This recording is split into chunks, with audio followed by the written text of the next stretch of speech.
DZXL 558 Tatak RMN.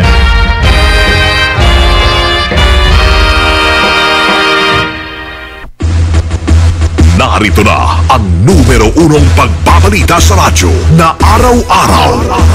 Pinakikinggan sa Luzon, Visayas at Mindanao. KBP Golden Dove Best News Program. Mula sa Head News Center ng pinakamaraming himpilan at number 1 na radio network ng bayan, RMN. Ito ang numero uno. RMN News Nationwide. RMN News Nationwide. Kasama ang maasahang broadcaster, Buddy Oberas, at ang KBP Golden Dove Best Newscaster, Weng de la Peña. RMN News Nationwide. RMN News Nationwide. Headlines. Ngayong tanghali sa RMN News Nationwide, Bagyong Labuyo tuloy na nakapasok sa Philippine Area of Responsibility. Labuyo po ay nasa loob na po ng PAR, ay wala pa rin po itong direktang apekto sa ating bansa. Pero meron po tayong isa pang binabantayang low pressure area na nasa 65 km southeast po ng San Jose Occidental Mindoro. Mahigit 100 pamilya sa ilang barangay sa Zamboanga City nilikas dahil sa pagbaha. Reward para mas mabilis na pag-aresto sa mga nasa likod ng pagpapasabog sa Mindanao. Pinag-aaralan ng Malacanang. Yung reward system or rewards for the information leading to the arrest of suspects in all of these bombing incidents. Magdami ng mga illegal na mga isdang Taiwanese sa Batanes, nakakabahala na. Palitang negosyo mga kasama, national flag carrier ng natin, ang Philippine Airlines, target po ang 2 destinasyon sa Europa. At si bayong dagat, mga diplomat ng Amerika sa Pakistan, nilikas. Buong pagsasarang boses ng balita. RMN News Nationwide. Ang pinakamalaking mga balita abot sa bawat Pilipino saan man sa bansa. RMN News Nationwide. Mabuhay Pilipinas, tanghali po ng Biyernes, August 9, 2013. Ito ang numero 1 RMN News Nationwide. Ako si Buddy Oberas. Live tayo sa DXBC 693 RMN Butuan, DXOC 1494 RMN Osamis, DXDR 981 RMN Dipolog, at sa DWSR 94.1 Power Radio Daet. Live international by www.rmnews.com at WRMN New York, USA. At sa po natin ang number 1 AM stations sa buong bayan. RMN News Panahon. Nasa loob na po ng Philippine Area of Responsibility ang Bagyong Labuyo. Huling namata ng tropical depression sa layong 1,000 kilometro silangan ng Bicol Region. May lakas ito ng hangin abot sa 55 kilometers kada oras. Malapit sa gitna at kumikilos pakanluran hilagang kanluran sa bilis na 9 kilometro bawat oras. Ayon sa Pag-asa, sa ngayon po'y wala pang epekto sa bansang bagyo dahil hindi pa naman ito direktang tatama sa kalupaan, pero lalo pang lumawak ang saklaw na epekto ng low pressure area na nasa bahagi ng Occidental Mindoro. Nakapalob Center Tropical Convergence Zone ang LPA dahilan para maapektuhan ang Palawan, Visayas at Mindanao. Labuyo po ay nasa loob na po ng PAR, ay wala pa rin po itong direktang apekto sa ating bansa. Pero meron po tayong isa pang binabantayang low pressure area na nasa 65 km southeast po ng San Jose Occidental Mindoro. At ito po ay nakapaloob sa tinatawag nating Intertropical Convergence Zone na nakaka-apekto naman dito po sa Southern Luzon, Visayas at Northern Mindanao. Kaugnay nito ay nagbigay ng babala ang Pag-asa sa mga taga-Mimaropa at Eastern Visayas na posibleng magdulot ng pagbaha at pagguho ng lupa ang mararanasang pag-ulan ngayong araw. Samantalang Metro Manila, mga kasama, Bicol Region, ganyan po ang Calabarzon at Western Central Visayas, Northern Mindanao, Caraga at Zamboanga Peninsula ay makakaranas din ng pag-ulan. Tinatayang 100 pamilya naman ay nilikas matapos muling bahay ng 4 na barangay sa Zamboanga City dahil sa malakas na pag-ulan. Ayon sa City Disaster Risk Reduction Management Committee ng lungsod, kabilang sa mga lugar na may pamilyang lumikas, ang barangay Talisaya na may 50 pamilya, 30 pamilya sa barangay Ayala at 13 pamilya naman sa barangay Patalon. 3 bahay sa may barangay Labuan ang tinangay ng baha kung saan 8 pamilya ang nawalan ng bahay. Karamihan sa mga lumikas ay pansamantalang nanunuluyan sa mga paaralan at barangay hall na nagsisilbing evacuation center. Matatandang nito lamang mga nakarang araw, 8 mga barangay din sa lungsod ang lubhang sinalanta ng baha at landslide kung saan umabot sa mahigit sa 1,000 katao ang lumikas. Inabisuhan naman ng mga otoridad ang mga residente na nakatira sa tabi ng mga ilog sa bundok at mga dalampasigan na manatili pa rin nakalerto habang nakaranas pa rin ng masamang panahon dulot ng sama ng panahon. Yung mga residenteng lumikas dahil sa pagbaha ay bumalik na sa kanilang tahanan. RMN Nationwide Report. State Live Report kasama si Santos Cortez ng RMN Zamboanga. RMN Report. Umuwi na sa kanila mga tinitirhan ang mahigit kumulang 100 pamilya na naapektuhan ng pagbaha dulot ng walang tigil na pagbuhos ng ulan kahapon dito sa lungsod ng Zamboanga. Sa panayam ng RMN Zamboanga sa hepe ng Labuan Police Station 10 na si Police Senior Inspector Chester Natividad, sinabi nito na sa barangay hall ng Labuan pansamantalang nagpalipas ng kanilang gabi ang evacuees at mag-alas 8 kaninang umaga bumalik na mga ito sa kanilang mga tinitirhan. Ang barangay Labuan ay isa sa mga lugar dito sa lungsod kung saan lumubog sa tubig baha kahapon. Ayon din kay Natividad, may 3 kabahayan ang tinangay ng baha pero ligtas naman lahat ang mga nakatira dito at pansamantala umanong tumutuloy sa kanilang mga kamag-anak. Nawasak din ang ilang flood control sa nasabing lugar dulot ng malakas na tulo o daloy ng tubig baha. Sa ngayon ay nagtutulungan ang mga residente sa paglilinis sa kanilang barangay na sinalanta ng malakas na pagbaha dala ng non-stop na pag-ulan kahapon. Ang pagbaha kahapon ay siya ng ika-5 na naganap sa loob lamang ng buwang ito. Kasama mo sa DXRZ RMN Zamboanga, Santos Cortez, RMN. Radyo mo Nationwide.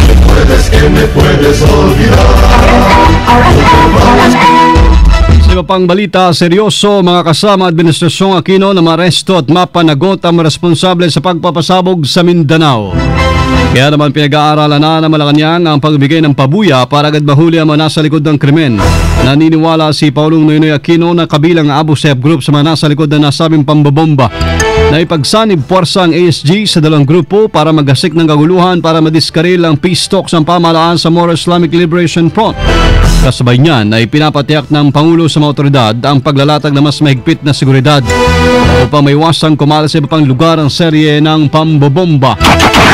I assume we will be also announcing later yung reward system or rewards for the information leading to the arrest of suspects in all of these bombing incidents. No? Tinitingnan rin yung all possible angles. Amongst them, nagkaroon na encounters recently between the BIFF and the armed forces. At there is a theory that all of these bombings are related to that to lessen the pressure of ongoing follow-up operations against these BIF elements that attack North Cotabato. Si Paulong Noynoy Aquino, ang Muslim community sa Metro Manila makikis na rin laban sa terorismo. Kasama natin sa Balita Live, Rhea Mamogay. RMN Report. Susuporta at makikisa na rin ang Muslim community sa Metro Manila para lalong mapalakas ang intelligence gathering ng Philippine National Police laban sa terorismo. Ito ay kasabay ng pagdiriwang ng Eid al-Fitr ngayong araw sa isang aktibidad na isinagawa dito sa Campo Crame. Inihayag ni Dato Bashir Alonto, ang chairman ng Metro Manila Muslim Community for Justice and Peace, na hindi rin nila nagustuhan ang mga pag-ataking nangyari sa ilang bahagi ng Mindanao kung kaya tutulong na rin sila sa pangangalap ng mga impormasyon na posibleng may kinalaman sa terorismo. Ayon pa kay Dato Bashir na ayaw nilang umabot pa dito sa Metro Manila ang gulo sa ilang bahagi ng Mindanao dahil nandito na ang kanilang ikinabubuhay. Dahil dito hinikayat ng Dato ang lahat ng kanilang kapatid sa buong bansa na makipagtulungan sa pambansang pulisya sa paglaban sa terorismo upang mapigilan na nga niya ang seryeng ito ng pagpapasabog. Kasama mo sa Campo Crame, Rhea Mamogay. Tatak, RMN. Radyo mo Nationwide. Ilang kongresista dudang terorista nasa likod po ng pagpapasabog sa Mindanao. Kasama natin sa Balita Live, Conde Batak. RMN Report.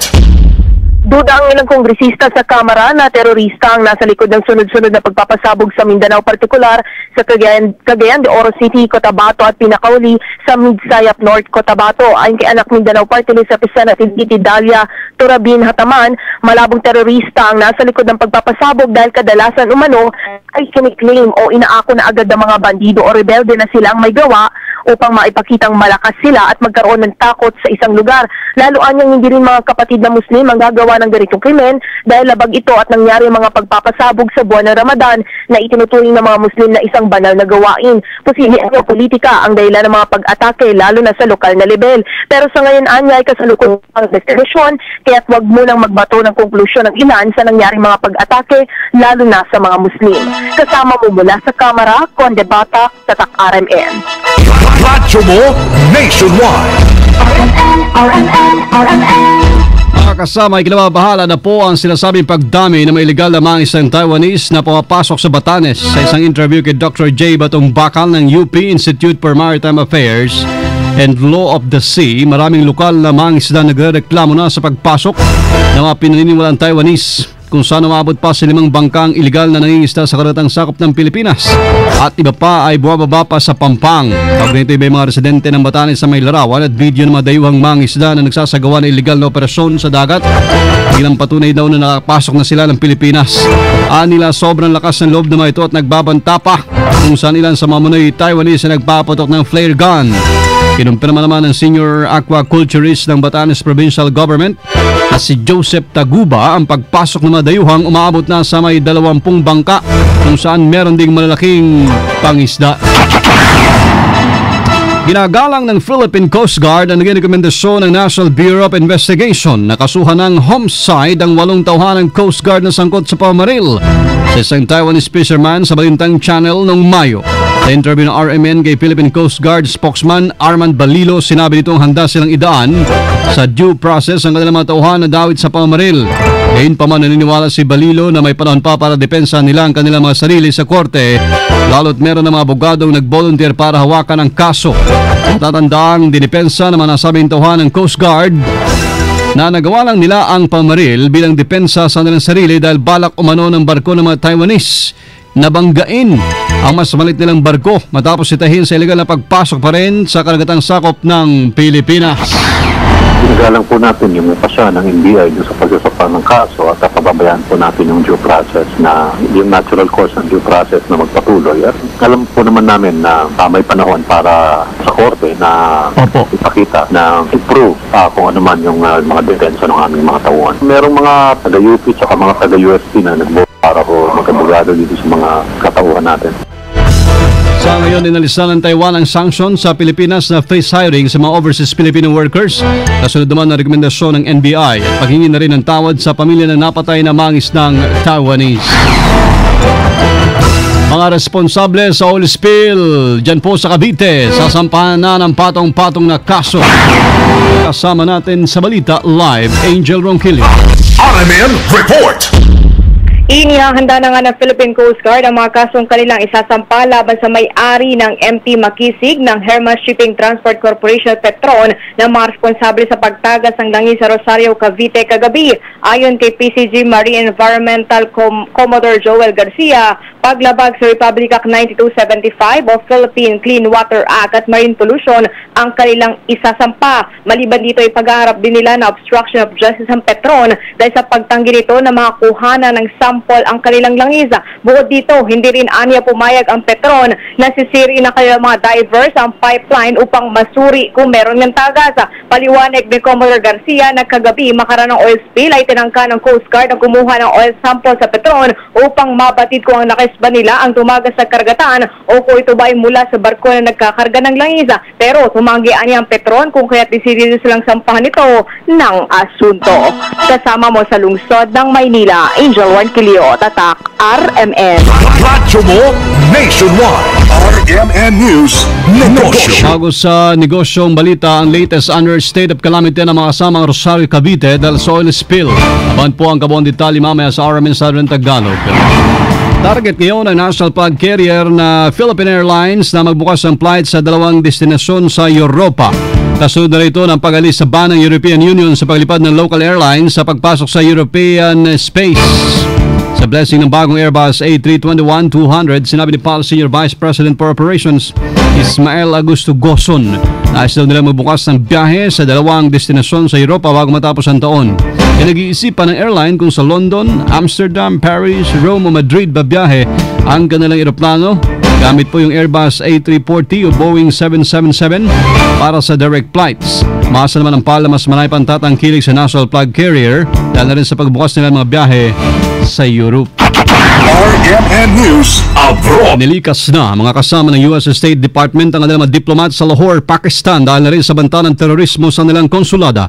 Ayon sa isang senior official ng Amerika, inilipat muna sa kabisera na Islamabad ang mga opisyal ng US Consulate sa Pakistan maliban na lamang sa mga emergency personnel. Base sa travel warning ng State Department, may specific threats sa US Consulate sa Lahore. Kaya naman binala na rin ng mga mamayan ng Amerika na huwag munang bumiyahe sa Pakistan. Sa ngayon ay inaalam pa kung ang panibagong bantay kaugnay sa natanggap na credible threat ng Amerikano isang linggo kung saan mahigit sa 20 embahada at konsulada nito sa Middle East, Asia at African countries ang kasunod na ipinasara.